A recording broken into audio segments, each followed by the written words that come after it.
كل نفس ذائقة الموت ثم إلينا ترجعون. رب اشرح لي صدري ويسر لي أمري واحلل عقدة من لساني يفقهوا قولي. السلام علیکم ورحمۃ اللہ وبرکاتہ۔ الحمدللہ، جیسے کہ آپ لوگ سب جانتے ہیں ہمارا سیشن چل رہا ہے قبر اور آخرت کی تیاری۔ آج جو ہمارا ٹاپک ہے جس پر ہم بات کریں گے وہ ہے تعزیت کا طریقہ۔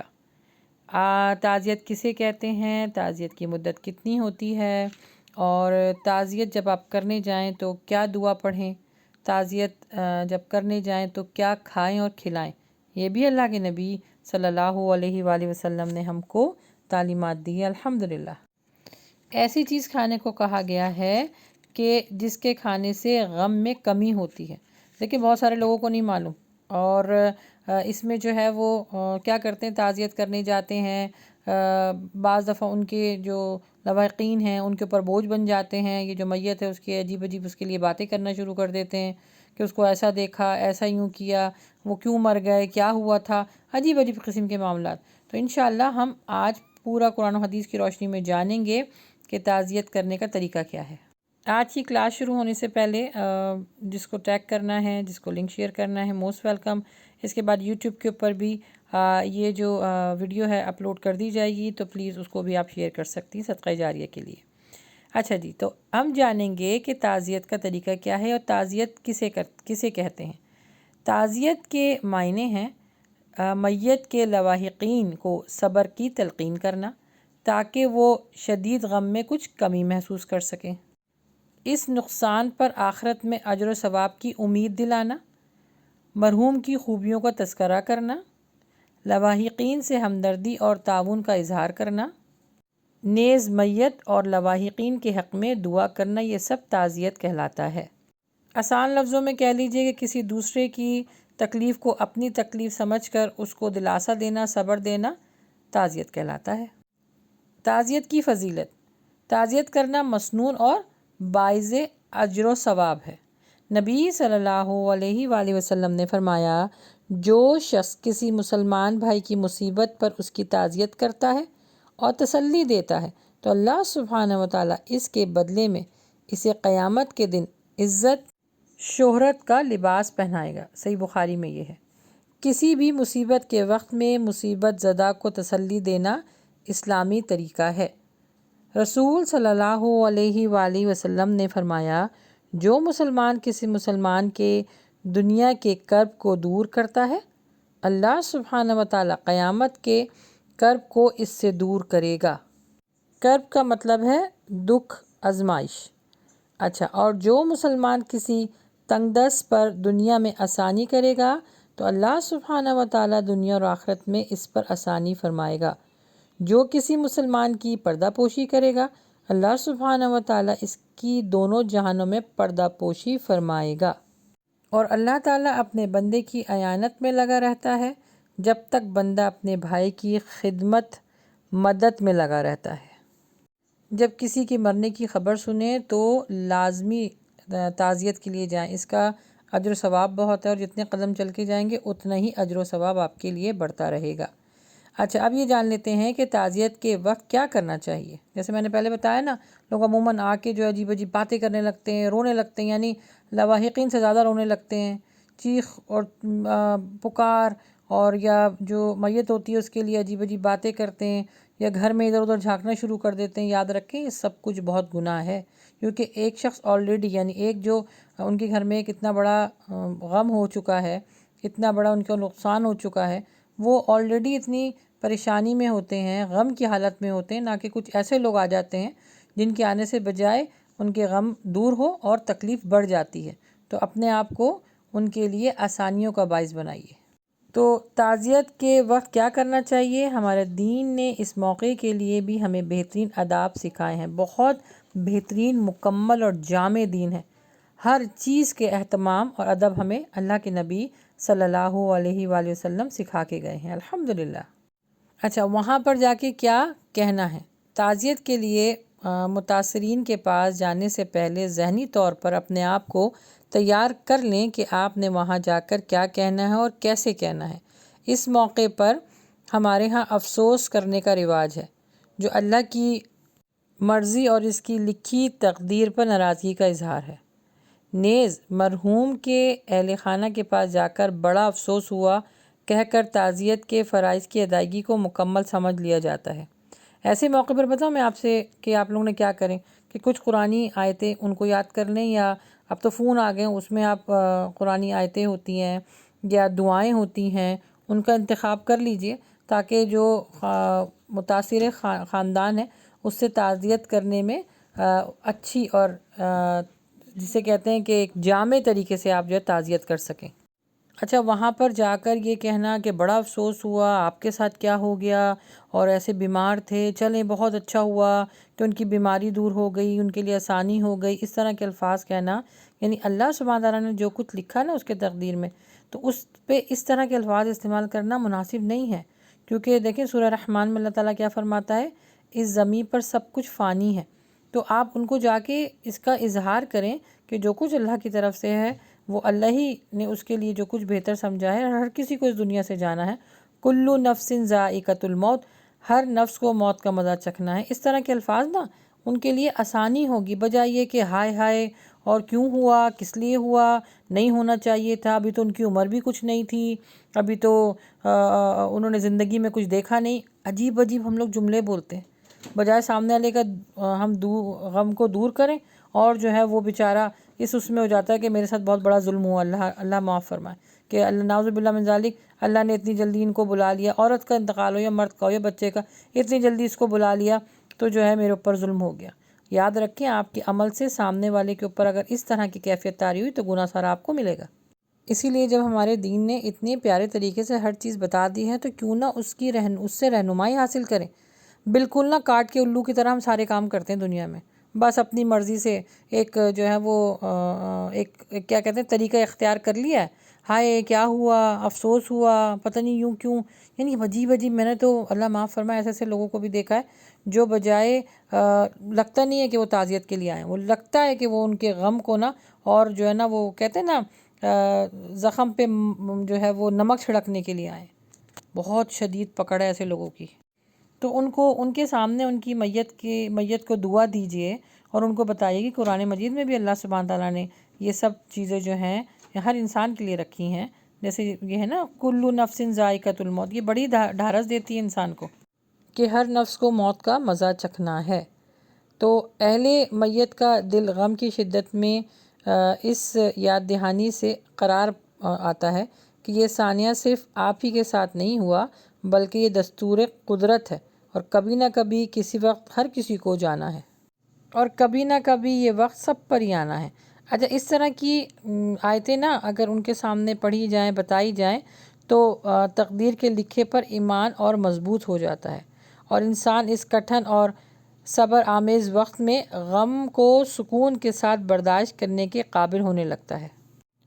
سورہ حدید آیت نمبر 22 اور 23 میں بھی نا اللہ سبحانہ وتعالی نے اس چیز کو وضاحت کر کے بیان کیا ہے کہ یہ جو مصیبت روئے زمیں پر آتی ہیں یہ اللہ سبحانہ تعالیٰ نے پہلے سے ہی لکھ دی ہیں، اور اس میں کوئی شک نہیں کہ یہ آ کے رہیں گی، کیونکہ اس چیز پر یقین ہے نا کہ کلو نفس ذائقۃ الموت، کہ ہر جاندار کو موت کا مزہ چکھنا ہے، تو پھر اس چیز سے پریشانی نہیں ہونی چاہیے۔ یعنی مطلب آپ ان سامنے والے کو ایک تسلی دینے کے انداز میں یہ باتیں اس کے سامنے بیان کر سکتے ہیں۔ اچھا، تعزیت کے الفاظ میں نا صبر کی تلقین کو ضرور مد نظر رکھیں۔ صبر کے متعلق انشاءاللہ اس کے بعد والے لیکچر میں ہم بہت کچھ سیکھیں گے، کیونکہ صبر ایک بہت بڑی نعمت ہے اگر اللہ کی طرف سے مل جائے، کیونکہ صبر کرنا ہر چیز پہ صبر نہیں ہوتا نا، لیکن اگر وہ صبر کسی نے کر لیا تو ایک بہت بڑی نعمت ہے۔ انشاءاللہ اس کے بعد والی ویڈیو میں صبر کرنے کے اجر اور کس طرح صبر کیا جاتا ہے اور کن الفاظوں کے ساتھ دوسروں کو اس کی تلقین کی جاتی ہے، انشاءاللہ وہ میں سب آپ کو بتاؤں گی، تو آنے والی ویڈیو ضرور دیکھیے گا۔ اچھا، اب ہے مسنون الفاظ۔ ہمیں بہت سی حدیثوں سے مصیبت اور غم میں حوصلہ بڑھانے کے مطابق رہنمائی ملتی ہے۔ سیدنا انس سے روایت ہے کہ اللہ کے نبی صلی اللہ علیہ وآلہ وسلم نے فرمایا، جتنی سخت آزمائش اور مصیبت ہوتی ہے اتنا ہی بڑا اس کا صلہ ہوتا ہے، اور اللہ جب کسی گروہ سے محبت کرتا ہے تو اس کو مزید نکھارنے کے لیے اس کو آزمائش میں مبتلا کر دیتا ہے، اور یاد رکھیں اس طرح کی آزمائش جو آتی ہے نا، وہ اللہ سبحانہ تعالیٰ آپ کو کسی چیز کے لیے تیار کر رہا ہوتا ہے، یا کوئی ایسی چیز آپ کو دینا چاہتا ہے جس کے لیے آپ تیار نہیں ہوتے ہیں۔ تو یہ اللہ سبحانہ تعالیٰ کی حکمت ہے نا، اس کو اسی طرح لینا چاہیے جس طرح اللہ تعالیٰ نے حکم دیا ہے۔ پس جو لوگ اللہ کی رضا پر راضی ہوتے ہیں، اللہ بھی ان سے راضی ہوتا ہے، اور جو اس آزمائش میں اللہ سے ناراض ہوتے ہیں تو اللہ بھی ان سے ناراض ہوتا ہے۔ سیدنا اسامہ سے روایت ہے کہ اللہ کے نبی صلی اللہ علیہ وآلہ وسلم کی ایک صاحبزادی نے پیغام بھیجا کہ ان کی بچی یا بچہ حالت نزاع میں ہے۔ آپ تشریف لے آئے۔ آپ صلی اللہ علیہ وسلم نے واپسی میں یہ پیغام میں سلام بھیجا اور فرمایا، اللہ تعالیٰ جو کچھ لاتا ہے یا دیتا ہے وہ سب اسی کا ہے، اور ہر چیز کا ایک مقررہ وقت ہے، لہذا صبر کرو اور اجر کے طلبگار رہو۔ اچھا، تعزیت پہ جانے کے لیے میں آپ کو ایک چھوٹا سا مشورہ دوں کہ ایک پیکیج بنا لیجئے جس میں کچھ ایسی چیزوں کا جو ہے نا وہ اس میں شامل کر دیں، جیسے کہ دعاؤں کا کارڈ، دینی معلومات پر مشتمل چھوٹے سے جو کتابچے مل جاتے ہیں، یا پھر ایسی کوئی کیسٹ یا کتاب جس کا موضوع جو ہے وہ آخرت کے اوپر ہی ہو، اور ایسی کوئی یعنی پیکیج میں ایسی چیزیں رکھ لیجئے جو ان کے لیے ان کے دل کو خوش کر سکے۔ تو ایک چھوٹا سا نہیں تحفہ بنا کر ان کو دے دیجئے، وہ خوش ہوں گے۔ اچھا، ایک چیز اور جس سے جو ہے لواحقین خوش ہوتے ہیں، مرحوم کی خوبیاں، اچھی عادت، نیکی کے کاموں میں شمولیت یا حقوق اور فرائض جو اس نے ادا کیے ہوں اس کا تذکرہ اچھے طریقے سے کیجیے۔ پھر مرحوم کے جو اہل خانہ ہیں ان کے ساتھ اظہار ہمدردی کریں اور ان کے ساتھ تعاون کریں، اور ان کو کچھ عرصے بعد ان کو پوچھیں، اور اگر مالی کوئی ان کو مدد کرنی ہو تو وہ بھی کیجیے۔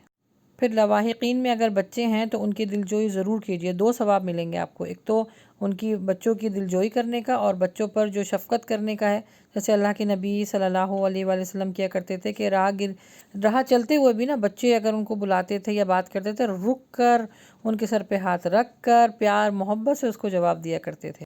ان بچوں کو احسن طریقے سے آخرت کی زندگی اور صبر کی زندگی گزارنے کی تلقین کریں، اور ان کو بتائیں کہ اللہ سبحانہ تعالیٰ کی رحمتیں ہیں بندوں کے اوپر، احسان ہیں، انعامات ہیں، تو صبر کے ساتھ زندگی گزارنا ان کو بتائیں، تو جتنا وہ صبر کریں گے صدقہ جاریہ آپ کے لیے ہوگا۔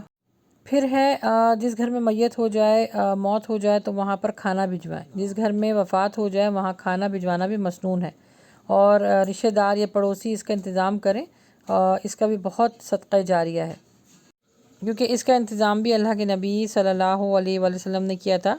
حضرت جعفر جو ہے وہ شہید ہو گئے تھے، تو آپ صلی اللہ علیہ وسلم نے فرمایا جعفر کے گھر والوں کو کھانا بھجواؤ، اور کیونکہ ان کے گھر میں آج غم کی وجہ سے کھانا نہیں پک پائے گا۔ اچھا، یہ نہیں ہے کہ کوئی کھانا پکا ہی نہیں سکتا، کہ ہمارے نا عرف عام میں مشہور ہے انڈیا پاکستان میں کہ جس کے گھر میں فوتگی ہو گئی ہے اس کے گھر میں چولہا نہیں جلے گا، نہیں، اس طرح نہیں ہے۔ مطلب یہ حدیث میں الفاظ اس طرح ملتے ہیں کہ obviously اتنا بڑا غم ہے تو کس کا دل چاہے گا کہ اٹھ کے جو ہے وہ کھانا پکائے اور پھر وہ سرو کرے لوگوں کو۔ تو اس طرح جو رشتہ دار ہیں اور اس طرح جو پڑوسی ہیں ان کے لیے صدقہ جاریہ کا ایک معاملہ رکھا ہے اللہ سبحانہ و تعالیٰ نے۔ اچھا، یہاں پہ ہیڈنگ میں بھی آپ لوگ دیکھ رہے ہیں کہ تعزیت کرتے وقت کیا کھائیں اور کھلائیں۔ تو اللہ کے نبی صلی اللہ علیہ وسلم سے ایک بہت جو جسے کہتے ہیں غذا ہے خاص طور پہ جو غم میں کمی کرتی ہے، اس ڈش کا نام ہے تلبینہ۔ تلبینہ سے غم میں کمی ہوتی ہے۔ اللہ کے نبی صلی اللہ علیہ وسلم سے جو ہے وہ حدیثیں میں ملتی ہیں، حضرت عائشہ کی عادت تھی کہ ان کی عزیزوں میں کسی کی وفات ہو جاتی اور عورتیں جمع ہو جاتی، پھر وہ چلی جاتی اور آخر میں گھر والے خاص قریبی لوگ رہ جاتے تو وہ تلبینہ پکانے کا حکم دیتی۔ تلبینہ حریرہ آٹے اور دودھ یا دودھ سے بنی بھوسی جو ہوتی ہے نا اس سے بنا جاتا ہے۔ اس میں شہد بھی ڈالا جاتا ہے، اور شوربے کی طرح یہ روٹی اس میں ڈال کے بھی کھا سکتے ہیں۔ تو اس کے کھانے سے اللہ کے نبی صلی اللہ علیہ وسلم فرماتے ہیں کہ تلبینہ سے بیمار کے دل کو تسکین ہوتی ہے اور اس سے غم دور ہوتا ہے۔ تلبینہ کی ریسیپی یوٹیوب پہ آپ کو مل جائے گی، آپ ڈالیے اس کے اندر۔ اچھا، یہ جو جو ہوتا ہے نا ایکچولی اس کو پیس کر اس کے اندر شہد اور دودھ ڈال کر اس کو تیار کیا جاتا ہے۔ تو کسی کو بیماری دور کرنی ہے اور کسی گھر میں اگر میت ہو گئی ہے، فوتگی ہو گئی ہے، تو وہ تلبینہ کھائے اور کھلائے، اس سے غم دور ہوتا ہے۔ یہ اللہ کے نبی صلی اللہ علیہ وسلم کی بتائی ہوئی ڈش ہے جو حضرت جبریل امین نے ان کو آ کے بتائی۔ تلبینہ جو پکانے کی جو ریسیپی ہے یا اس کا طریقہ ہے، وہ کس نے بتایا؟ وہ اللہ سبحانہ و تعالیٰ نے حضرت جبریل امی کو یہ ریسیپی بتائی ہے، اور حضرت جبریل امی نے نبی صلی اللہ علیہ وآلہ وسلم کو بتایا، اور نبی صلی اللہ علیہ وسلم نے اپنی امت کو بتایا۔ لیکن افسوس کی بات یہ ہے کہ کسی کو پتہ ہی نہیں ہے۔ ہمارے اللہ معاف فرمائے، جو انڈیا پاکستان میں اگر کسی گھر میں فوتگی ہو جاتی ہے تو وہ چنے کے چاول ہوتے ہیں، یا بریانی آ جاتا ہے، یا قورمہ، یا زردہ، یا آلو گوشت، اس طرح کی ڈشیں بنتی ہیں۔ یہ بتایا گیا ہے اس سے غم دور ہوتا ہے۔ جو ہوتا ہے اس کو پیس کر اس میں دودھ اور شہد ڈال کے کھایا جائے، اس سے غم جو ہے وہ دور ہوتا ہے، اور بیماری کو جو ہے نا، بیمار کو شفا حاصل ہوتی ہے، الحمدللہ۔ اچھا، اب یہ دیکھ لیتے ہیں تعزیت کی مدت، کیونکہ ہمارے عرف عام میں تو مشہور ہے نا کہ 40واں بھی ہوتا ہے، تیجا بھی ہوتا ہے۔ انشاءاللہ میں آپ کو یہ بدعت اور وصیت والے جو معاملہ ہے نا، یہ میں آپ کو وصیت میں 1 2 کر کے ہم اسٹیپ بائی اسٹیپ سیکھیں گے کہ کیا کیا وصیت کرنی ہے، تو اس میں انشاءاللہ آپ کو یہ 40واں، تیجا، برسیس کے بارے میں بتاؤں گی۔ بہرحال تعزیت کی جو مدت ہے صرف 3 دن ہے۔ ایک مسلمان کی دوسرے مسلمان کے اوپر اگر اس طرح کے معاملے ہو جاتے ہیں، یعنی فوتگی ہو جاتی ہے، تو صرف 3 دن سو گئے، اس سے زیادہ نہیں۔ ایون اللہ کے نبی صلی اللہ علیہ وسلم نے بھی اپنے نواسوں کی جو تعزیت کے جو مدت تھی وہ 3 دن سوگ منایا تھا، بس 3 دن سے زیادہ نہیں ہے۔ ہاں، ایک رشتہ ہے، وہ ہے بیوی کا۔ اگر شوہر مر جاتا ہے تو پھر بیوہ جو ہے وہ 4 مہینے 10 دن سوگ کرے گی، لیکن کوئی بھی رشتہ آپ کی اس دنیا سے جائے گا، صرف آپ نے سوگ کرنا ہے 3 دن بس۔ اچھا، فاصلہ زیادہ ہونے کی وجہ سے تو آپ فون، خط، ٹیلی گرام، ٹیکس، آج کل ای میل، یہ سب کچھ اس کے ذریعے بھی آپ تعزیت کر سکتے ہیں۔ اچھا، کسی مخصوص جگہ جیسے گھر، میدان، قبرستان یا شامیانے لگوانا، مسجد میں جمع ہونا، تعزیت کرنا، اس طرح اس جگہوں پر غیر مسنون ہے۔ کام کاج چھوڑ کر خاص شکل میں بیٹھ رہنا، غم کو تازہ کرتے رہنا، یاد رکھیں یہ مناسب نہیں ہے، صرف 3 دن کا سوگ بتایا گیا ہے۔ پھر یہ ہے کہ دعا کے لیے دنوں کو مخصوص کر لینا، اس کے لیے باقاعدہ دعوت نامہ چھپوانا، اخبارات میں اشتہار لگوانا۔ ان دنوں تعزیت کے لیے لوگ آتے رہتے ہیں، اور گھروں میں کھانا، پھل، چائے وغیرہ کا انتظام کرنا، یاد رکھیں یہ سب غیر اسلامی چیزیں ہیں۔ اس سے اخراجات میں بھی خواہ مخواہ اضافہ ہوتا ہے۔ کھانے کے اوقات میں اگر تعزیت کے لیے کوئی مسافر یا دور دراز میں رہنے والے آ جائیں تو ان کے لیے تو چلو ایک گنجائش نکلتی ہے، لیکن جو پڑوسی ہوتے ہیں، رشتہ دار ہوتے ہیں، وہ ہر دوسرے دن جو ہے اس گھر میں بیٹھے ہوتے ہیں، یہ مناسب نہیں ہے۔ اگر آپ سمجھتے ہیں کہ آپ کے جانے سے ان کا غم غلط ہوتا ہے، یعنی غم دور ہوتا ہے، تو کچھ ایسی چیزیں لے کے جائیں، کچھ ایسا پکا کے لے کے جائیں، واقعی ان کو محسوس ہو کہ آپ کے آنے سے ان کے گھر میں جو ہے وہ برکت آئی ہے، یا سکون آیا ہے۔ اور ایک اور بڑی انڈیا پاکستان اور خاص طور پہ پنجاب سائڈ پر یہ ہے کہ جتنے لوگ آتے ہیں ہر دفعہ نئے آنے والے، بھائی چلیں فاتحہ پڑھ لیں، بھائی چلیں فاتحہ پڑھ لیں، ہر دفعہ نئی طریقے سے ان کے لیے فاتحہ پڑھی جاتی ہے۔ یاد رکھیں یہ بھی مسنون طریقہ نہیں ہے، بدعت ہے۔ ہاں، آپ میت کی طرف سے دعا خیر کر سکتی ہیں، اپنے طور پہ کریں، لیکن سب کو جمع کر کے گھڑی گھڑی دعا خیر کرنا، گھڑی گھڑی جو ہے میت کے صالح ثواب کے لیے جو ہے وہ لوگوں کو جمع کرنا، یہ بھی غیر اسلامی طریقہ ہے۔ بس ان ساری چیزوں سے احتیاط رکھیں جس سے بدعت اور شرک کا معاملہ ہوگا، کیونکہ ہم ایک کام کر رہے ہیں کیا کر کے، اللہ کی رضا کے لیے اور نبی صلی اللہ علیہ وسلم کا طریقہ اختیار کر کے۔ اگر اس میں تھوڑی سی بھی اونچ نیچ ہوگی تو وہ روز محشر پکڑ ہوگی، کیونکہ یاد رکھیں منہ سے نکلی بات کا ایک ایک لفظ محفوظ کر لیا جاتا ہے۔ کس کے ذریعے؟ اللہ تعالیٰ نے ایک نگہباں تیار کر رکھا ہے جو ہمارے ساتھ رہتا ہے۔ ابو ہریرہ سے یہ روایت ہے کہ نبی صلی اللہ علیہ وسلم نے فرمایا کہ بندہ اللہ تعالیٰ کی رضامندی کے لیے ایک بات منہ سے نکالتا ہے اور اس کی پرواہ نہیں کرتا، لیکن اللہ سبحانہ و تعالیٰ اس کے درجات کو بلند کر دیتا ہے۔ اور دوسرا بندہ اگر ایسے کلمات منہ سے نکالتا ہے جو اللہ کی ناراضگی کا سبب بنتا ہے اور اس کی وہ پرواہ نہیں کرتا، اللہ سبحانہ تعالیٰ اس کی وجہ سے اس کو جہنم میں گرائے گا۔ تو جتنے بھی تعزیت کے معاملات ہیں ان کو سوچ سمجھ کے اور پھر بولیں۔ اللہ کے نبی صلی اللہ علیہ وآلہ وسلم کی اتنی پیاری عادت تھی، بہت کم الفاظ میں جامع بات کرتے تھے، تو وہی طریقہ اختیار کر کے دیکھیے، وہی طریقہ اختیار کریں۔ اس کا 2 ثواب ہوں گے، ایک تو سنت کا اور دوسرا یہ کہ آپ نے جو ہے وہ لوگوں کی دل آزاری نہیں کی یا کوئی ایسے منہ سے بات نہیں نکالا۔ اللہ کے نبی صلی اللہ علیہ وسلم بعض دفعہ 3 الفاظوں میں اپنی بات کو مکمل کر دیا کرتے تھے۔ تو دعا یہی ہے کہ اللہ سبحانہ تعالیٰ ہمیں توفیق دے کہ ہم نبی صلی اللہ علیہ وسلم کی تعلیمات پر عمل کر سکیں۔ آمین یا رب العالمین۔ نیکسٹ لیکچر تک کے لیے مجھے اجازت دیجیے۔ وآخر دعوانا الحمد للہ رب العالمین۔